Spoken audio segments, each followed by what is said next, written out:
their obsession is to transform the rest of the world into carbon copies of themselves.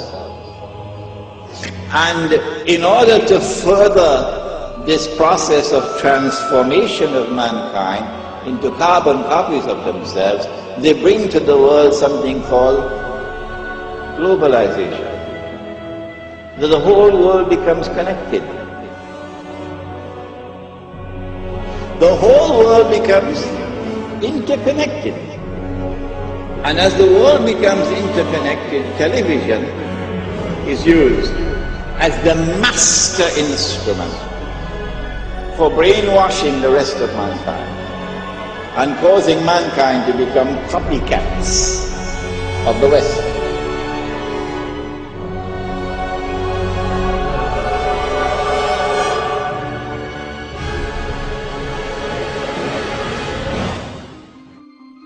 So in a sense, what we're seeing is using branding that is so enmeshed in our culture and in our lives as a way back into our own societies, a way to engage with globalization. Because if you pick up a shoe now, you have the story of globalization in your hand. You have leather that was maybe produced in Argentina, shipped to the Philippines, produced by a Korean subcontractor that went through a Hong Kong broker that was dealing with a company in Oregon. So you're looking at this thing, and if you can deconstruct it, if you can trace all the components through the global economy, and not only that, but find out how much that company that's selling you that shoe spent on advertising last year, and how much money they paid a superstar athlete to sponsor them, then you have the disparities of the global economy in miniature, the winners and the losers. What we've seen in the past 6 years is an explosion of brand-based investigative activism, where you have campaigners that have looked behind the brand, peeled away the facade to see how the goods are produced. There are labor groups in the United States that have sponsored tours of Nike workers, of Gap workers, going to U.S. campuses, to community centers, to tell people how their products are produced. And of course, this is very uncomfortable for these companies, because even though they are the engines of globalization, they don't really believe in globalization, not this kind of globalization, right? I mean, their whole system depends on the world of production and the world of consumption staying safely apart, and there not being this connection at the grassroots where we learn the secrets behind our shiny, perfect, airbrushed global world.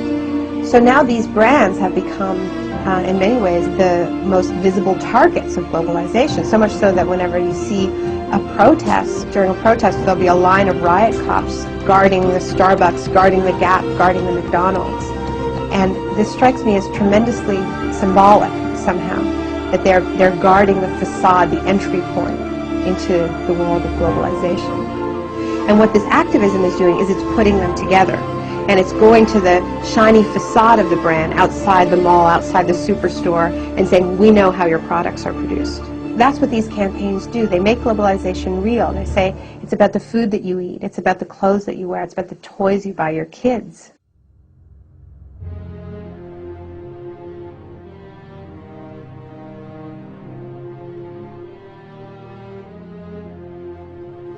Globalization is a system that ties in industries from around the world to be working for the same business interests. A machine, globally fulfilling the needs of the few, teaching you that humanity will perish without it.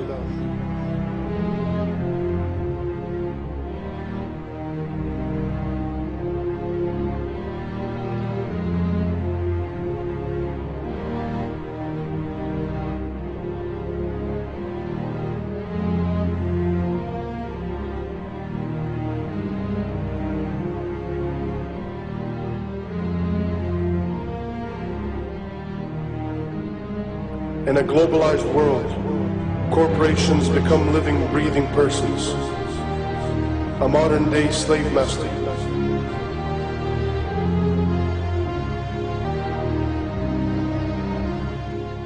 These are a special kind of persons which are designed by law to be concerned only for their stockholders. and not say what are sometimes called their stakeholders, like the community or the workforce or whatever.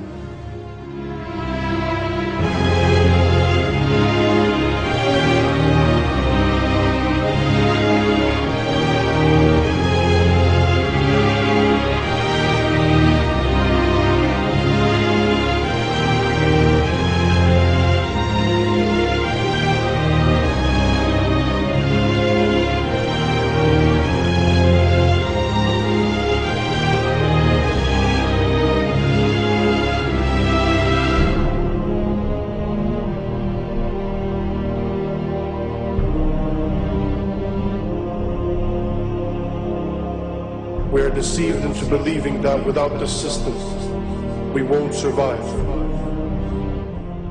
But in fact, the system won't survive without our support. Just like a beehive, it needs its drones. People who will never ask questions, people who will never step out of line, who will begin to need the prison they are in, depend on it, love it.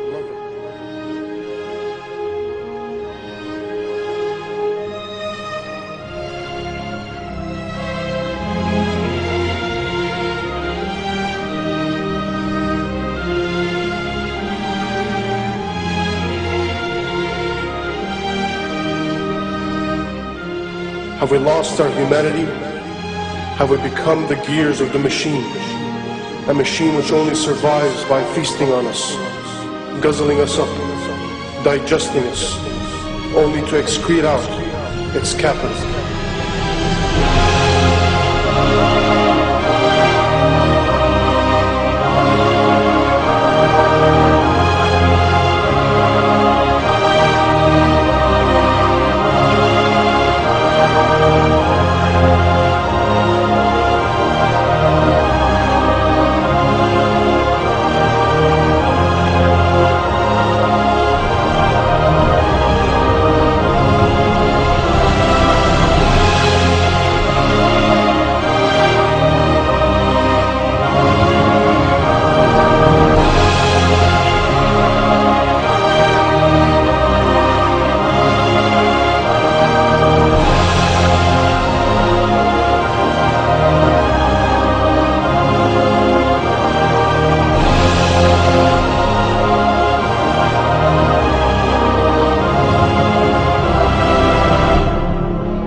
Mistake that a lot of people make when they think about corporations is they think, you know, corporations are like us.